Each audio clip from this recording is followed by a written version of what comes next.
Hey, you two, welcome back to part two of the NFL football season preview.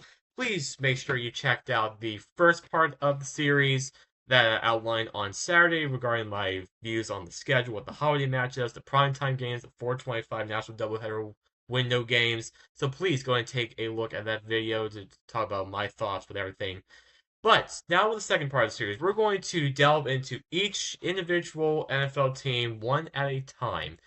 So I'm gonna go division by division, team by team, discuss their schedule, discuss the talent that they have coming back, and what to look forward to this year.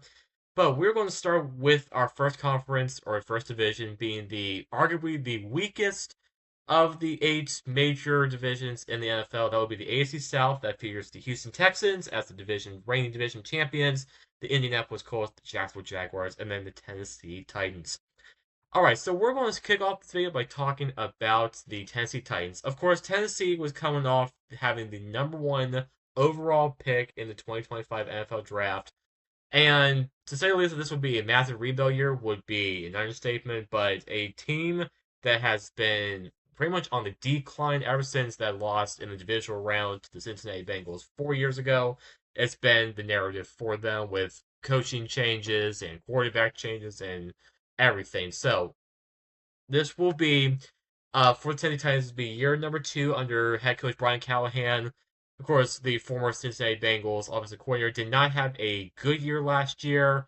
Had quarterback issues, had a really old, beat up roster, and they just looked not competitive at times, especially coming down the stretch in the regular season, including a 9-point loss to the Houston Texans to round out the season. But of course, this team drafted Cam Ward at the number one overall pick, the quarterback from the Miami of Florida, and I think he will bring some interesting dimension to the offense. I would say he's got that dynamic capability of throwing the ball down the field. They got his star wide receiver at Miami, Restrepo, the rookie, joining Calvin Ridley, and who else they got there at the wide receiver? I'm looking here. Where are you at? Where's the roster? There we are. Okay. Um, but they've got Tyler Lockett in there. They got Van Jefferson, who are all kind of old. They've got Okonkwo, the semi-decent tight end. If he was on a better team, you would get a lot more from him. Devontae Swift and Jeffrey Simmons, Draymond Jones, and Cody Gardner are the leaders on that defensive side of the ball, with L'Jarius Sneed and all those other people. So as you can see, their overall all-time record, of course, the Tennessee Titans were formerly the Houston Oilers prior to their move to Nashville. So that's why they have a lot more games in their all-time record, but they're still a sub 500 team at 482 overall win percentage between those two organizations. When they take on Houston, they win about 52% of the time. They are handily in the lead in the rivalry against the Jacksonville Jaguars, we will mention in the next video. And then against the Indianapolis Colts, they are just not very good. They only win about 36% of the time. All right, so we take a look at their schedule. I think I wouldn't say this is a great schedule for a rookie quarterback that's trying to get his feet wet. But I think that opening test at Denver in the first week of the season might be a nice opportunity to see, like, hey, this is what an all-pro defense is going to look like, led by Pat Surtain and all those other key pieces. Benito over there in Denver, that would be a nice um, game for Cam Ward to get his feet wet a little bit. But I'm projecting, ironically, this is going to be a 6-11 football team. All six of their wins will be at home, and some of them will be in the division. I will have them going 2-4 in the division. So I do have them going over on the 5.5 mark and having a 3-win improvement from the previous season.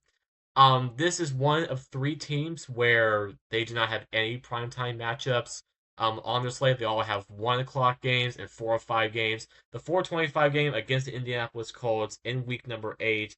I doubt that's going to be like the featured 4 o'clock game because the other 4 o'clock game that CBS has as that doubleheader game will be the Dallas Cowboys going to the Denver Broncos, which I think would be a bigger draw. So this will most likely be that secondary 4 o'clock game that most of the country will not see. But I do have them. Their 4 wins. They're going to win. They're going to split with Indianapolis. They are going to get swept by Houston, and they're going to split with the Jacksonville Jaguars with That's I think the lesser important game coming week 18, where I think they're going to lose at Jacksonville. But outside of that, I mean, the notable games for the schedule, they could say Denver, you're going to host the Chargers, you're going to host Kansas City, which is always a major draw. San Francisco would be a nice test for them to see how they match up against the upper echelon on the NFC side. Who knows what Seattle's going to bring to the table? Who knows what Arizona can bring to the table? But I think overall, I think a 6-11 mark for the Tennessee Titans was a very conservative number for them, and I would imagine that they would finish out in second place as I projected in the AFC South. All right, this has been your man Dylan talking about the Tennessee Titans. Please take a look at the first video outlining my season preview of the holiday matches and all the other stuff. But in the next video, we're going to go to the third place team in the schedule, which will be the Jacksonville Jaguars. Until then, talk to you later. Have a great day. Bye.